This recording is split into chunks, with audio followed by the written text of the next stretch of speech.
হঠাৎই নিজের শ্বশুরবাড়ির লোকেদের সামনে রায় উল্টো সুর গাইতে শুরু করে দিল। হ্যাঁ বন্ধুরা, ভিডিওতে লাইক দিয়ে দেখতে থাকুন। রায়ের মা অনির্বাণের মাকে বলতে থাকে যে আপনাদের লজ্জা করে না? আপনারা কোন মুখে আমার মেয়েকে দেখার কথা বলছেন বলুন তো? আপনাদের তো লজ্জা হওয়া উচিত যে এমন একটা ছেলেকে জন্ম দিয়েছেন যে ছেলে কিনা পরের কথাকে বেশি প্রাধান্য দেয় নিজের স্ত্রী থেকে। আর তার থেকেও বড় কথা, যে ছেলে কিনা একটা মেয়েকে যোগ্য সম্মান দিতে পারে না, সেই ছেলের আর যাই হোক না কেন, আমি তো অন্তত মনে করি বাঁচার কোনো অধিকারই নেই।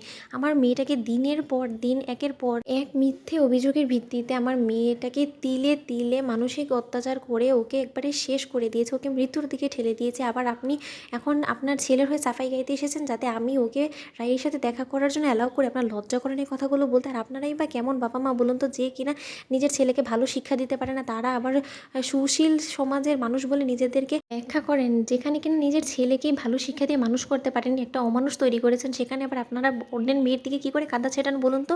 আমি তো বলবো, আমার মেয়ে যদি এখন আপনার ছেলের বিরুদ্ধে কেসও ফাইল করে, সেটাই ওর জন্য সর্বোচ্চ শাস্তি হওয়া উচিত। কারণ ওর মতন ছেলের যদি এখনও শাস্তি না হয়, তাহলে হয়তো বা এরকম অনেক মেয়ের জীবনই ও এরকম করে নষ্ট করে বেড়াবে। আর তার থেকেও বড় কথা, এখন তো আমার চোখ খুলে গিয়েছে।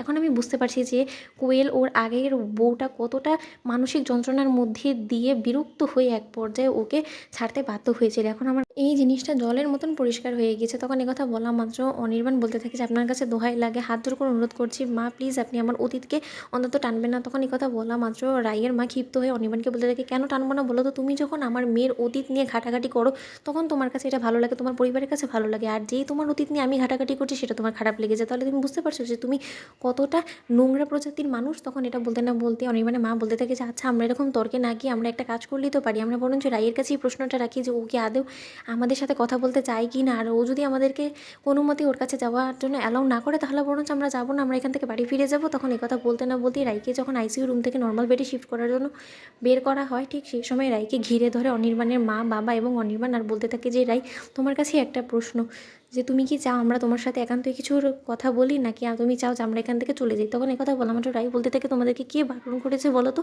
আমি তো একবারও বারণ করিনি, আমি তো চাই তোমাদের সাথে মুখোমুখি কথা বলতে।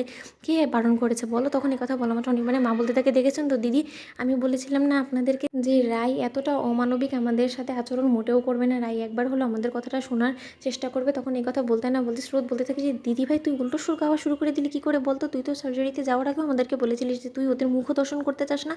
তখন রায় বলতে থাকে যে সেটা সার্জারির আগে বলেছি, এখন তো বলিনি। তাহলে তোরা গায়ে পড়ে এরকম কথা বলছিস কেন আমার শ্বশুরবাড়ির লোকেদের সাথে? ওদেরকে একটু সম্মান দিয়ে কথা বলতে শিখ। তখন এটা বলতে না বলতে অনির্বাণের মা এবং অনির্বাণ যখন কেবিনে ঢুকে পড়ে, ঠিক সেই সময় অনির্বাণের মা মিথ্যে চোখের জল ফেলে অভিনয় করা শুরু করে দেয়। আর বলতে থাকে যে রাই, আমাদেরকে তুমি ক্ষমা করে দাও, আমার ছেলেকে ক্ষমা করে দাও প্লিজ। তোমাদের ভিডিওটি ভালো লেগে থাকলে লাইক, শেয়ার, সাবস্ক্রাইব করতে ভুলো না।